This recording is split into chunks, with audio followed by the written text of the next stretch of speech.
Hello and welcome to another Tuesdays with a Disability Policy for All.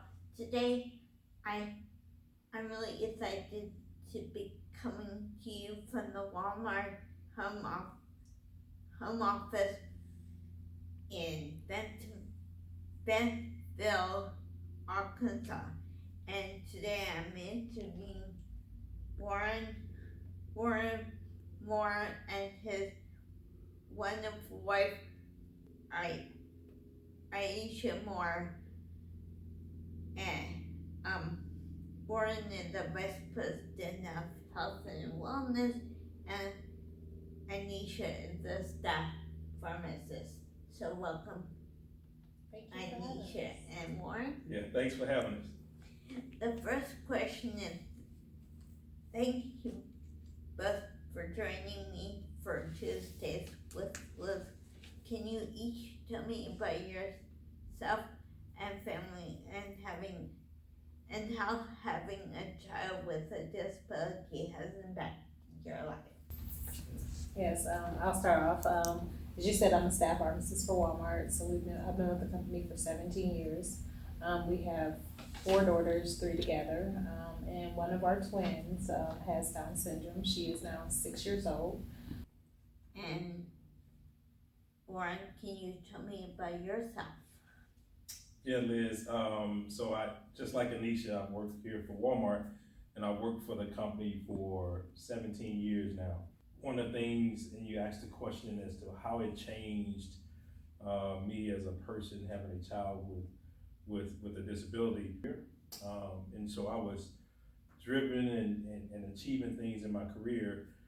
And once we had Aaron, I became convinced that it was not about me. You can think that things are about you, but we're convinced, as Aneasha said, that we have this purpose to help her live out her story and this purpose to come alongside her. And so I think that's probably been the biggest change for me having a child with a disability.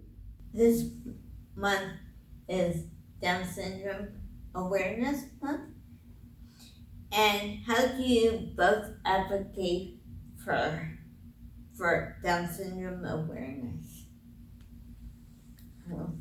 So one of the things that Warren kind of mentioned on or touched on earlier is was Aaron's story. And so one of the things that I think is interesting is when we were in the NICU with her, I was sitting there and I was looking at her, and one of the nurses, and I'm crying, and I said it was hormones, but I was crying and I was, just looking at her. I was just like, I just wanted to hold her and just wanted to be with her.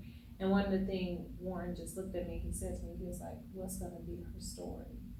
And so we really feel that she truly has a story, because her story was that we were told she was gonna be a case of the vanishing twin syndrome. And what that is when a woman is pregnant with twins, and then one of the babies, for whatever reason, gets reabsorbed. And so sometimes it never shows up and people never know, but we found out so early on that her heart rate was slower and everything was developing slower with Aaron. And so we went through, all the genetic counseling and everything. And so we just basically held firm and, God is in control. This is what God has for us. And we just said, at the end of the day, this is going to be her story. We just asked, when is she going to start walking? When is she going to start talking? And, the therapist would say to me, oh, well, she's going to do things a little bit slower. It's going to take a little bit longer to just get adjusted. And I was just like, well, but she's ready. And so she was walking by the time she was 19 months, when we were told that she probably wouldn't walk until she was 2 or 3. She was walking at 19 months. I was concerned about her being verbal, so I wanted to teach her sign language. So she signs a little bit, and she can, she impressed one of her therapists at her elementary school where she finger spelled one of her friends' names. And it was a 3-letter. So for us, that's what we share. We just share what she's doing and how, even though you're told something, don't let that be. Let them show you and tell you what they're going to do. And even if they show you, don't settle for less. Thank you. That is what disability is all about. I think we need to be strong and just move on. Mm-hmm. Do you have anything? Liz, I would say that's why we're here today. Part of our advocacy for Erin is, as Aneasha said, telling her story. Whether it's through the campaigns we've had at work, through My Disability, My Story, it's that.